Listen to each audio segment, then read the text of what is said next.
ब्रह्मा जी के पुत्र पुलस्त्य ऋषि हुए। उनका पुत्र विश्रवा हुआ।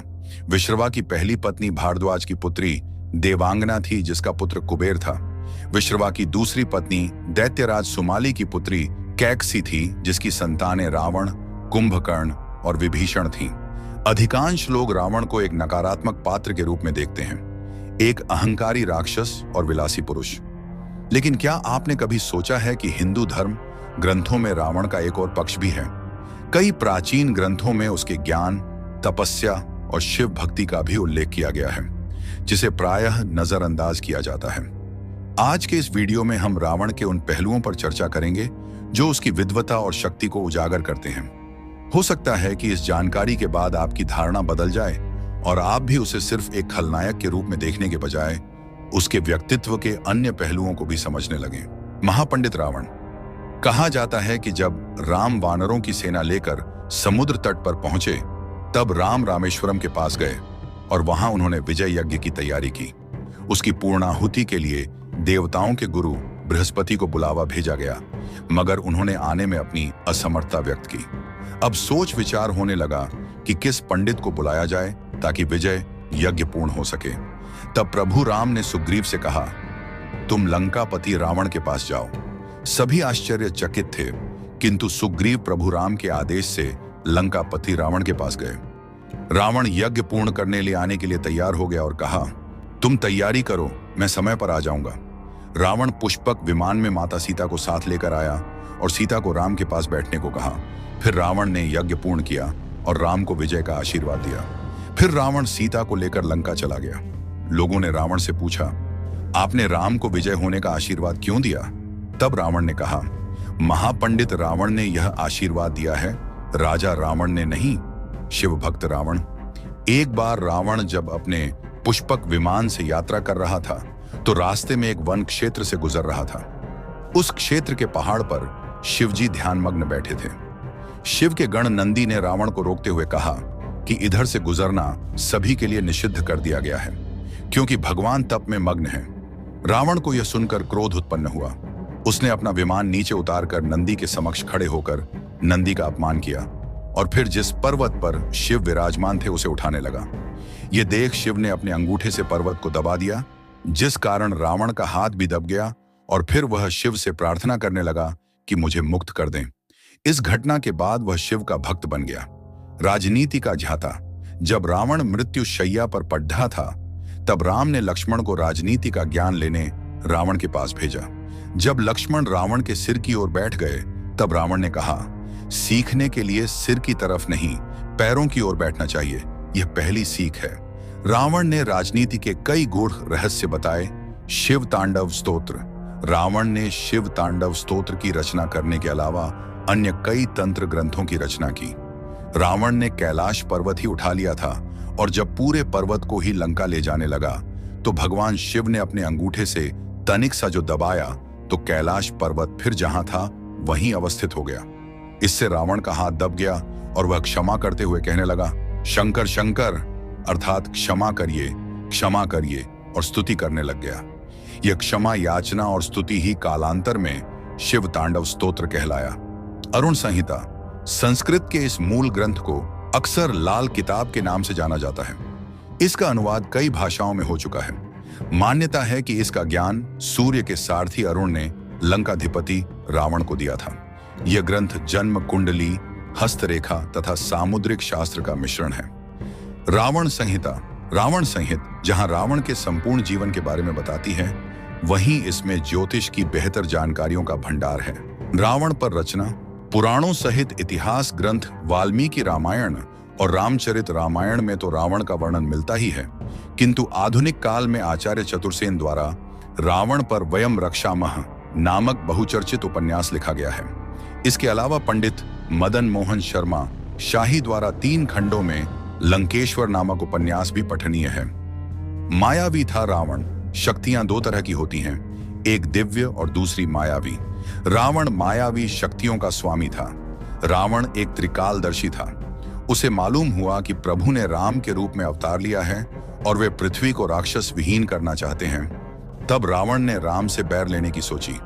परिजनों की रक्षा के लिए प्रतिबद्ध भगवान श्री राम के भाई लक्ष्मण ने रावण की बहन शूर्पणखा की नाक काट दी थी।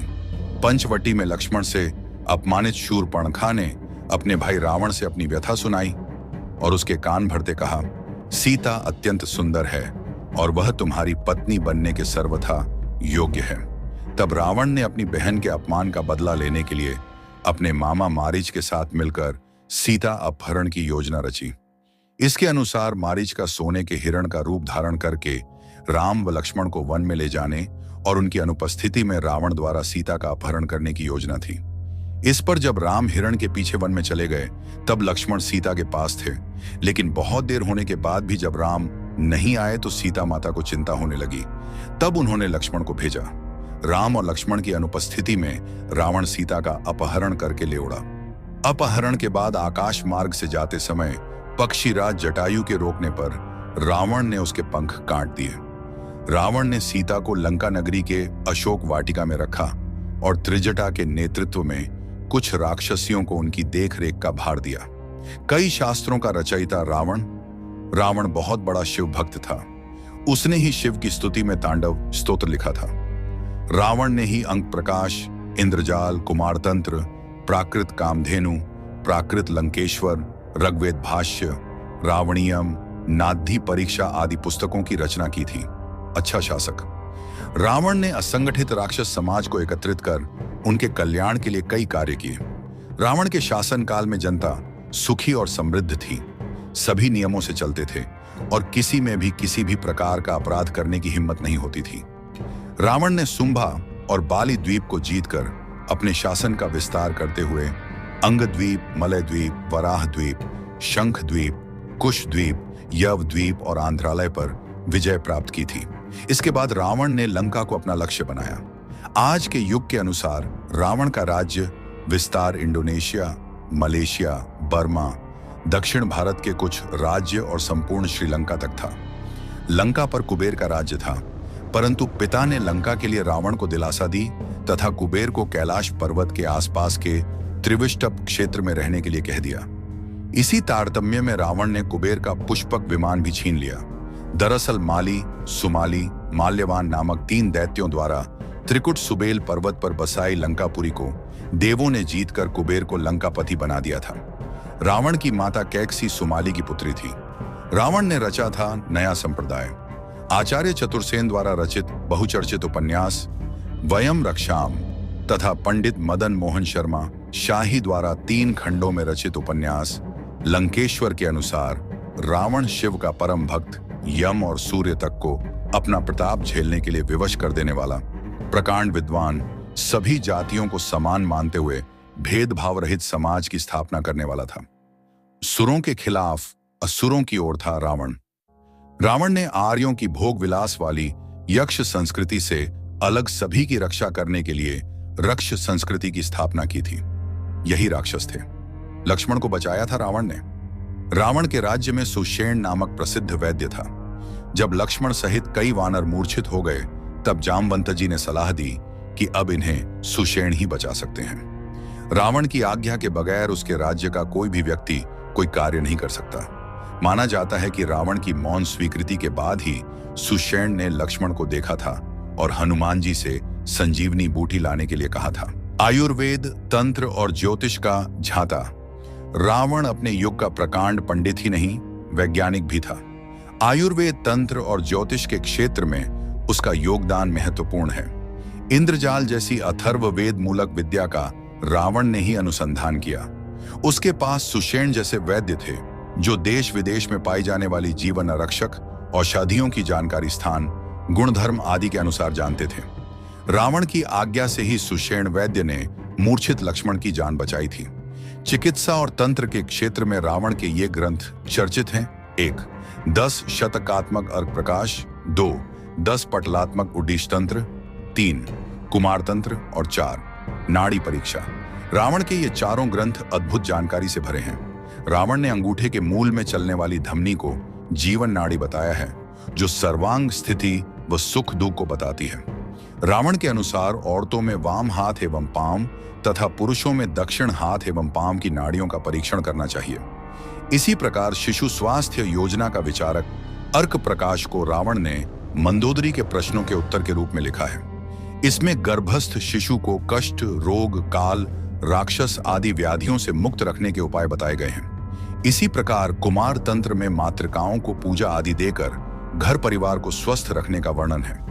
इसमें चेचक, छोटी माता, बड़ी माता जैसी मातृ व्याधियों के लक्षण व बचाव के उपाय बताए गए हैं। तो आखिर रावण बुरा क्यों था? एक महान शिव भक्त, अद्वितीय योद्धा, परम ज्ञानी और असाधारण राजा होने के बावजूद इतिहास ने उसे खलनायक क्यों बना दिया? क्या उसकी सबसे बड़ी गलती सिर्फ अहंकार था या फिर उसके पापों की लिस्ट कहीं लंबी थी? सीता हरण उसका सबसे बड़ा अपराध माना जाता है, लेकिन क्या वो सिर्फ एक स्त्री का हरण था या सत्ता और प्रतिशोध की एक बड़ी साजिश का हिस्सा? उसने अपनी शक्ति के मद में क्या क्या गलतियां की जो उसके अंत का कारण बनी? और सबसे बड़ा सवाल, क्या अगर रावण ने अपनी कुछ कमजोरियों पर नियंत्रण रखा होता तो वो इतिहास का सबसे बड़ा विलेन नहीं बल्कि सबसे महान राजा बन सकता था? इन सवालों के जवाब आसान नहीं हैं, लेकिन एक बात साफ है, रावण सिर्फ ताकतवर नहीं था बल्कि उसकी गलतियों ने ही उसे विनाश की ओर धकेला।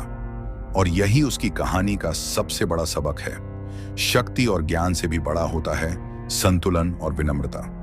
जो इसे भूल जाता है उसका हश्र वही होता है जो रावण का हुआ। दोस्तों, आपको ये वीडियो कैसी लगी हमें कमेंट में जरूर बताएं। और अगर आपको ये वीडियो पसंद आई हो तो इसे लाइक करें, शेयर करें और चैनल को सब्सक्राइब करना ना भूलें, ताकि आगे भी आपको इसी तरह के रोचक और अद्भुत विषयों पर वीडियो मिलती रहे।